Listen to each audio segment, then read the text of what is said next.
मोहतरम बुजुर्गों, नौजवान साथियों, मासूम बच्चों और पशे पर्दा बैठकर सुनने वाली मेरी इज़्ज़तदार माओ बहनों, अस्सलाम वालेकुम व रहमतुल्लाहि व बरकातहू। ये अल्लाह का बड़ा फजल व करम है कि आज हम तमाम ने मिल के मुस्तक़बिल के ताल्लुक़ से कुछ फ़िक्र करने के लिए यहाँ जमा हुए। और वो मुस्तक़बिल कौन सा? वो मुस्तक़बिल यतीमों का, यसीरों का, मिस्किनों का, बेवाओं का, बुजुर्गों का, मासूम बच्चों का, गरीबी का, और वो मुस्तक़बिल जो वक्त के साथ मारे गए लोगों का, वो वक्त के सताए गए लोगों का, जिनको कभी इंसाफ नहीं मिला, जिनको कभी हमदर्दी नहीं मिली ज़माने से, हुकूमत से, और हुकूमत से किसी किस्म की सहूलतें नहीं मिली। आज हम अक़ीदतों को कुर्सी इसके लिए चाहिए कि मुस्तक़बिल में हम हमारे हक़ के लिए लड़ने के लिए हमको ताकत कम पड़ रही है। आज हमको कुर्सी इस वजह से चाहिए कि मुस्तक़बिल में जो बेशुमार नाइंसाफियां हो रही है हमारे साथ, जो होते आई है और मुस्तक़बिल में भी होंगी, उसके लिए लड़ने के लिए हमको ताकत कम पड़ रही है। हमको कुर्सी उस वजह से चाहिए। और ये कांग्रेसियों को और ये तेलुगु देशम वालों को और ये दीगर जमातों को, इनको कुर्सी चाहिए दंगा करने के लिए, लैंड ग्रैबिंग के लिए, लोगों को जुल्म और ज्यादती तकलीफ देने के लिए। इनके लिए कुर्सी एक ऑक्शन में मिली हुई सीट है, जिसके पास खरीद बैठकर 10-12 लोग बोली लगाते हैं। जो बोली बेहतरीन देता है उसको कुर्सी मिल जाती है, और सूद समेत 5 साल खून चूस चूस कर गरीबों का अपनी सूद समेत मुनाफा निकालता है। अरे उनके लिए कुर्सी एक धंधा है, और मंडी से इत्तेहादुल मुस्लिमीन के लिए कुर्सी एक खिदमत है, कुर्सी एक आखिरत का काम है, कुर्सी एक बेबस को उसकी बेबसी दूर करने का काम है, मजबूर की मजबूरी दूर करने का काम है, यतीम के सर पर हाथ रखने के लिए चाहिए, बीमार के लिए शिफा के लिए चाहिए, और मासूम बच्चों के बेहतर मुस्तक़बिल के लिए, तालीम के लिए हमको ताकत कम पड़ रही है, उसके लिए कुर्सी चाहिए। बोलो हमारी ताकत को बढ़ाएंगे आप लोग? ताकत को बढ़ाएंगे? अरे ऐसी आवाज तो 65 साल से आ रही है, मगर ना ताकत बढ़ी ना कारनामा हुआ। मगर ये 2014 है, यहाँ ताकत को भी बढ़ाना है और कारनामा भी करना है। एक एक हजरात का फर्ज है, जितने यहाँ पर मौजूद है और जहां तक मेरी आवाज जा रही है, ये आप तमाम का फर्ज है।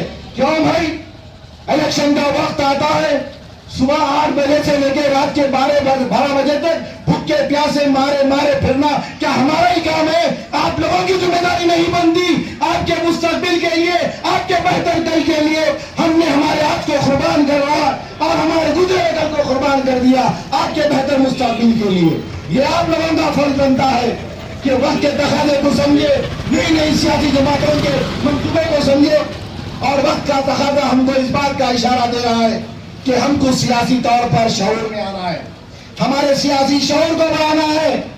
सियासी शऊर हमारे में कम होने की वजह से आज हमारी ये हालात हुई है। दुनिया में कौन सी भी कौम का ये अजर हो सकता है, ये हाल हो सकता है जो कौम सियासी तौर पर कमजोर है। मैं आप लोगों से एक बात पूछना चाह रहा हूं, ये बात पे इंतहा जरूरी है, और आप भी अपने अंदर के जमीर को झिझोड़िए और हलाइए और एक सवाल करिए, इतनी पुरानी जमात मंडी से इत्तेहादुल मुस्लिमीन और इतनी छोटी क्यों है? इसकी वजह क्या है? अरे मंडी से इत्तेहादुल मुस्लिमीन ने एक ऐसी तारीख को देखा है, हिंदुस्तान मंडलिस के सामने आजाद हुआ, कांग्रेस मंडलिस के सामने पैदा हुई, बीजेपी मंडलिस के सामने पैदा हुई, और तेलुगु देशम मंडलिस के सामने पैदा हुई। आरएसएस, शिवसेना, बजरंग दल, ये तमाम पार्टियां मंडलिस की ज़ईफ़ी के सामने बच्चे हैं। और मंडलिस इत्तेहादुल मुस्लिमीन खुद में एक तारीख रखती है, खुद में एक ऐसा अयाम रखती है कि ये सब उसके सामने मासूम बच्चे हैं। और मंडलिस को मजबूत करने के लिए हैदराबाद की आवाम और हैदराबाद के आवाम के चाहने वाले अगर सही तरीके से ताकत बढ़ाने के लिए मंडलिस के साथ जुड़ जाते, तो आज मंडलिस महाराष्ट्र में होती, कर्नाटक में होती, पूरे आंध्र प्रदेश में होती, उत्तर प्रदेश में मुजफ्फराबाद का यह हादसा नहीं होता। आज उत्तर प्रदेश में 65 मुस्लिम एमएलए है, मगर किसी एक के दिल में भी उतनी जोश और जज्बा नहीं है अपनों का खून बहने के लिए। लानत है ऐसे मुसलमानों पर, लानत है ऐसे तुम्हारे एमएलए बनकर असेंबली में बैठने के लिए। अगर मजलिस इत्तेहादुल मुस्लिमीन उत्तर प्रदेश में होती तो कसम खुदा की मुजफ्फरनगर के ये हालात नहीं होते। के गुप्ता अपनी किताब में लिखते हैं कि मुजफ्फरनगर के जो हालात हुए या गुजरात के जो हालात हुए, असदुद्दीन ओवैसी साहब के जैसा एक अक़लियतों का लीडर होता तो गुजरात का हाल ये नहीं होता, मुजफ्फरनगर का ये हाल नहीं होता। तो मैं आज इस दाइश से यहां से उनको जवाब दे रहा हूं, अगर उत्तर प्रदेश में नखीबे मिल्लत के जैसा एक लीडर होता तो कसम खुदा की मोदी का वजूद ही नहीं होता। अरे हम तमाम लोग खुश नसीब है, हम मानो या ना मानो, हमको मजलिस इत्तेहादुल मुस्लिमीन की सरपरस्ती मिल गई। सही बोल रहा हूं ना मैं? हम चाहो या ना चाहो हमको मजलिस की सरपरस्ती मिल गई। अरे जाके उन जगहों पर देखो जहां आसमानी गिरती है या सुल्तानी गिरती है, एक एक जर्रे जर्रे पर मुसलमान बिलबिला रहा है, एक एक बस्ती में मुसलमान बिलबिला रहा है, तड़प रहा है जुल्म और ज़्यादती हुकूमत की, और पलट कर दक्कन की तरफ देख रहा है।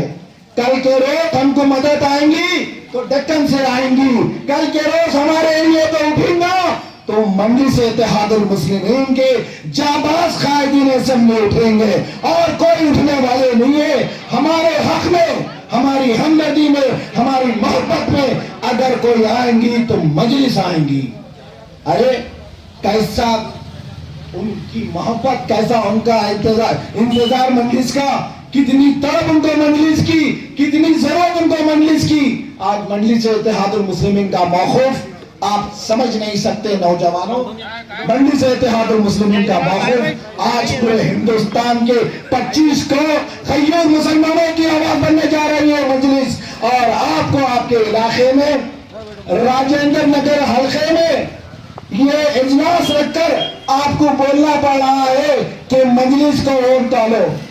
ये बोलने की जरूरत है मजलिस को वोट डालो। अरे चारों कोनों में मुल्क के इतना सस्ता हो गया हमारा खून, पानी की कीमत है मगर खून की कीमत नहीं है।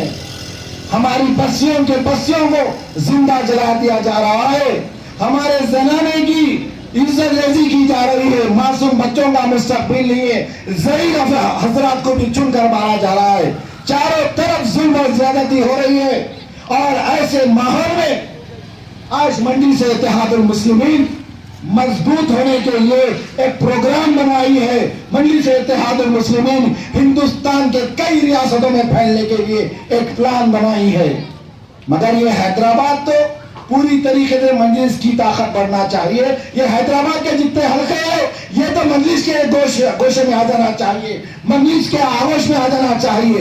अरे मजलिस यहाँ से कायम हो जाएंगी जल्द से जल्द तो आप बाहर निकल सकेंगे। हम आप लोगों को बिठा कर समझाना पड़ रहा है कि मजलिस को वोट दो, ये समझाने की जरूरत है।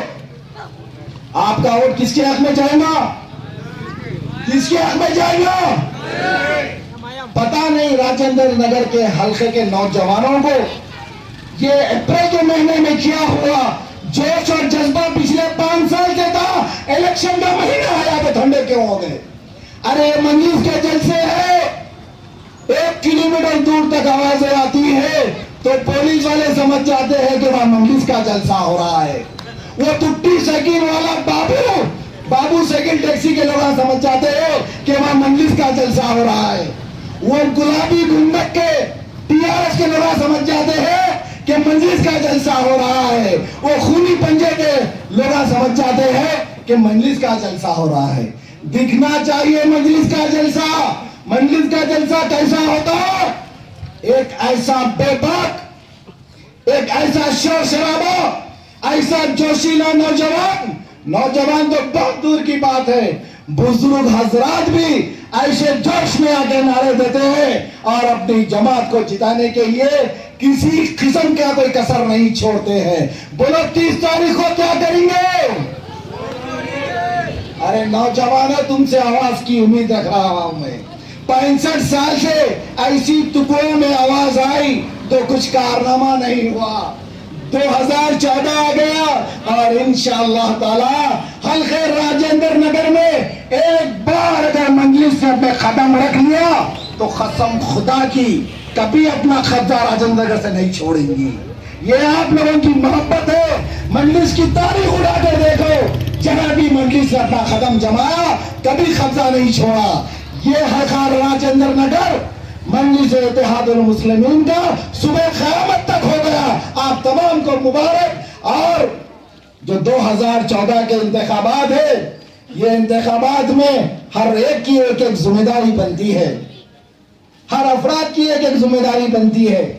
खाली आप आराम करेंगे और मुल्क के हालात दुआओं से बदल जाए, ऐसा कभी नहीं होता, ऐसा कभी नहीं होता। तकबीर भी करना चाहिए और तकदीर पर भी ईमान लाना चाहिए। हमारी तकदीर क्या है? ये ठंडा माहौल, ये आराम से बैठे हुए लोग। अरे ये क्या वक्त के मुकद्दर को बदलेंगे? ये क्या हिंदुस्तान के मुकद्दर को बदलेंगे? हिंदुस्तान के मुकद्दर को बदलने वाले कोई और नौजवान है। राजेंद्र नगर के नौजवान नहीं दिख रहे मुझे। अगर राजेंद्र नगर के नौजवान है तो एक बार आवाज दो, मजलिस जिंदाबाद हो। इसमें भी काम नहीं हुआ। अरे मजलिस को जिंदाबाद ऐसा बोलो जैसा जिंदाबाद होती है। बोला मजलिस जिंदाबाद, बोला 30 तारीख जिंदाबाद, बोला यहाँ के उम्मीदवार जिंदाबाद, बोला अजीज भाई जिंदाबाद। अरे हम कौन है मालूम ना? क्या खाते मालूम ना? और इतने ठंडे, ऐसा होता क्या? अरे आज एक बुनियाद डालना है हमको आने वाले कल के लिए। आने वाले कल में क्या होने वाला है मालूम? हिंदुस्तान में 65 साल में जो 12 इलेक्शंस आए, वो 12 इलेक्शन अलग टाइप के थे, अलग थे। ये जो 13वां इलेक्शन है 2014 का, ये इलेक्शन बिल्कुल ही अलग है। क्योंकि हम जीत भी जाएंगे, उसके बाद भी हमको एक फिक्र है। नौजवानों, अपने काम को खोलकर सुनो जो बोलने जा रहा हूं। अपने काम को खोलकर सुनो जो बोलने जा रहा हूं। अगर आप में सुनने में दिलचस्पी नहीं है तो मुझे बोलने के लिए भी मेरे पास वक्त नहीं है। सुनने के लिए बस है, दिलचस्पी है।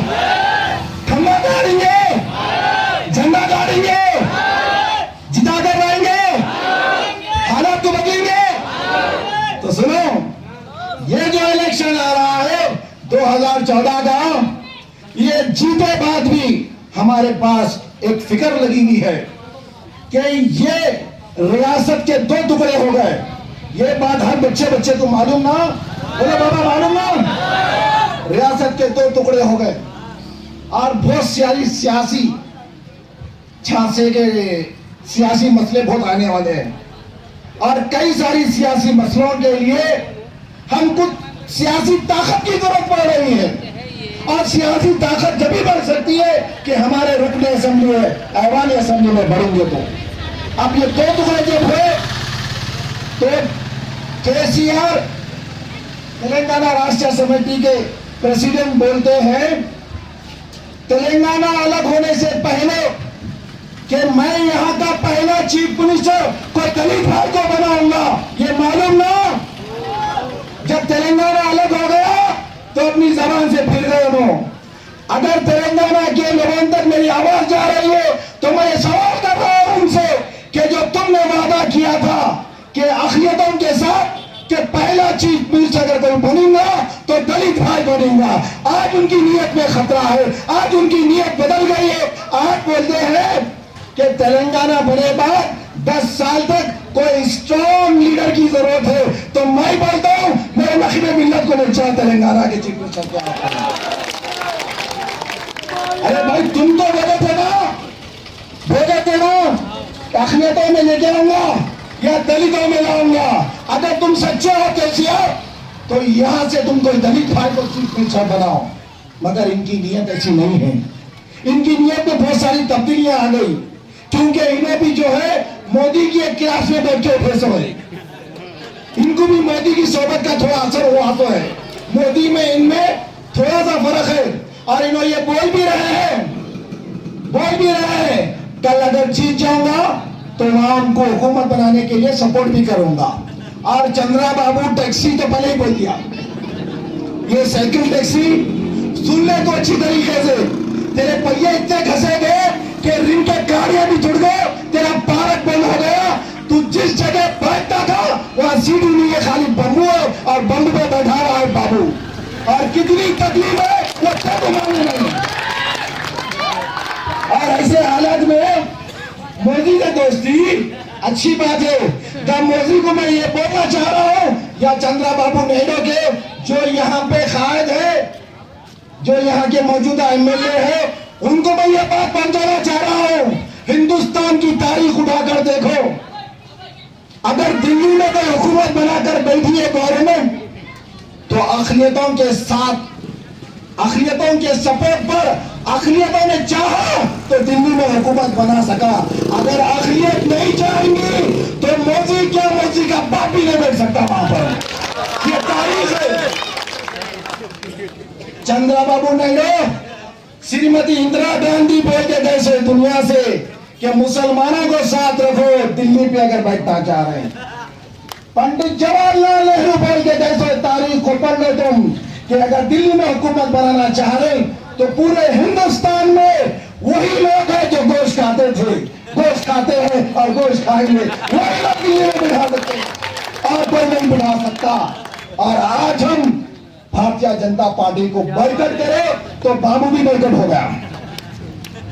आप तेलंगाना वालों को भी बोल दिए, और एक यतीम बच्चा भी फिर रहा 4 साल से, उनको भी बोल दे रहे हम, उनकी बहन को भी बोल दे रहे, उनकी वालदा साहिबा को भी बोल दे रहे, उन्हें भी बोल रहे YSRCP के चीफ कि आज तो मैं किसी से अलायंस नहीं करूंगा। कल का भरोसा नहीं करते, बेवकूफ है पर लोग, कल का भरोसा नहीं। आज तो मेरा अलायंस किससे भी नहीं है, हो सकता कल मैं अलायंस करूं।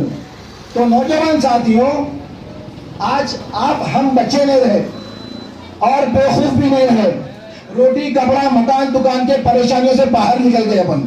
अल्हम्दुलिल्लाह इतनी जिंदगी अल्लाह ने हमको दी, खा पी के सुकून में है ना।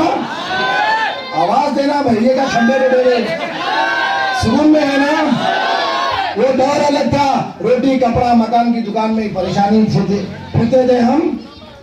वो परेशानियों में सियासत की तरफ तवज्जो नहीं दिए, मगर अब सियासत में तवज्जो दे रहे हम, दे ना तवज्जो। अगर हम तवज्जो देंगे तो ये कमल का कीड़ा दिल्ली में कैसा बैठेगा देख लीजिए।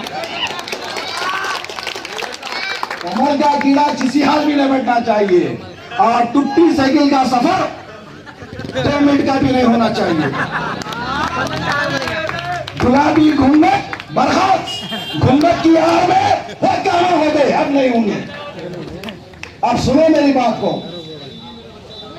ये YSRCP के चीफ बोलते हैं कि आज तो हम कोई ऐलान नहीं करेंगे, मुस्तकबिल में क्या होगा उसकी कोई गारंटी नहीं है।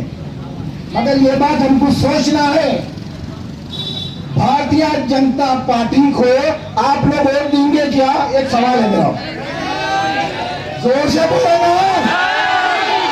ये उनको भी मालूम है, जो है ना, उनको भी मालूम है कि आप लोग वोट नहीं देंगे।